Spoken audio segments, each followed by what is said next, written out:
এই হচ্ছে সেই আপেলটি। এই আপেলটি প্রায়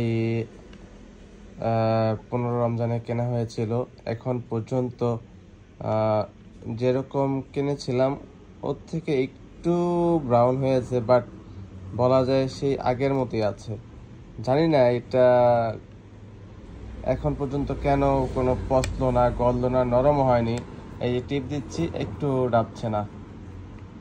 জানি না এটা আল্লাহর কি পরিহাস বা এটা কি ধরনের আপেল।